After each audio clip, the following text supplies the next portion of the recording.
exploring the mysteries of the universe with us. You're about to witness how matter truly begins. Next is stage 4, where quarks bind together, forming protons and neutrons, the foundation of all matter.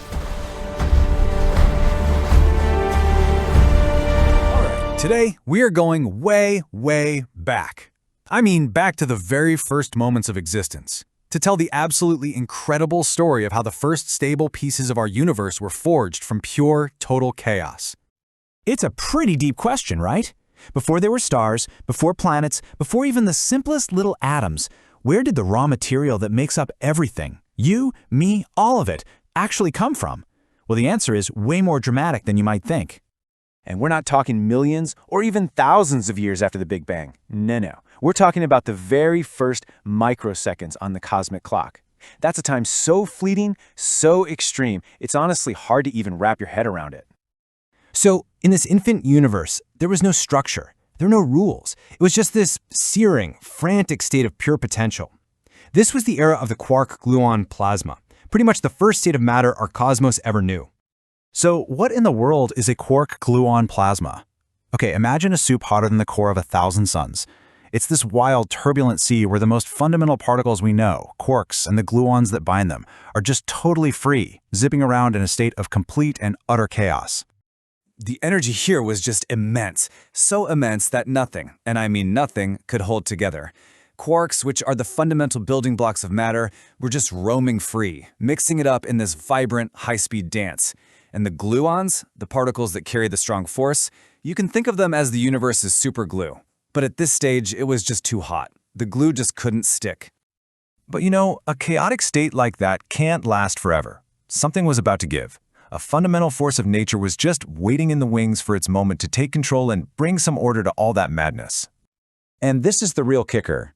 The Big Bang wasn't just some explosion in space. It was the expansion of space itself. And as the universe got bigger, it cooled down. It's kind of like when you use a can of compressed air and it gets cold, right? The energy of all those particles was spreading out, and that dropped the temperature. This cosmic cooling was the trigger for absolutely everything that happened next. So you basically have a tale of two universes here. On one side, you've got the hot, early universe, a total free-for-all where heat is king. But on the other side, as things cool down, the whole landscape changes. The strong nuclear force carried by those gluons starts to win the fight. That cosmic glue becomes stickier, way more powerful, and it starts to rein in all those free-roaming quarks. I just love this phrasing because it's like the strong force was just waiting for its moment. This is one of the 4 fundamental forces of nature. It's the most powerful one over short distances.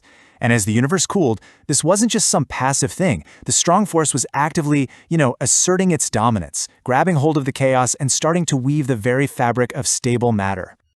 Okay, so the strong force is now in charge. The universe was finally ready. The stage was set to forge the very first stable particles that would build everything else, protons and neutrons. And here it is, the cosmic recipe for a proton. See, quarks come in different types, or flavors. So step 1, you grab 2 up quarks. Step 2, add 1 down quark. And for step 3, the strong force, using those now super sticky gluons, binds them together with incredible power until, bam, they lock into a stable configuration. The result? The proton, a tiny permanent particle with a positive charge. And this was a huge deal. The creation of the proton was basically the creation of the heart of hydrogen, the very element that would go on to fuel the first stars and make up more than 75% of all the visible matter in the entire cosmos. Now, right alongside the proton, another crucial particle was being born, just with a slightly different recipe. This time, it's 1 up quark and 2 down quarks. Bound together by that same incredible force, they formed the neutron. And the result here is a stable particle with no charge, which is absolutely essential for building all the heavier elements that would come later. So, the pieces are now on the board. The universe had just taken its first monumental step away from being this featureless void of energy into a cosmos of actual, tangible things. Just let that sink in for a second.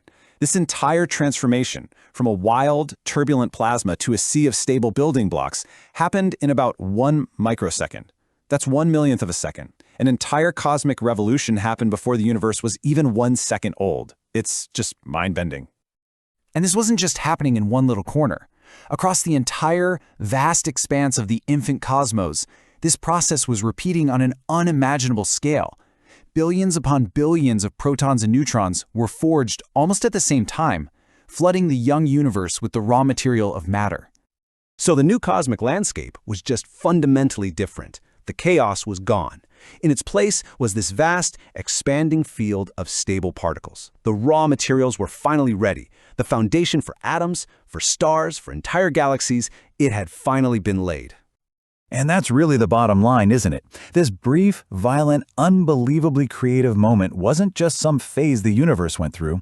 It was the event that set the universe on its path, a path that would lead to complexity, to structure, and, eventually, to us.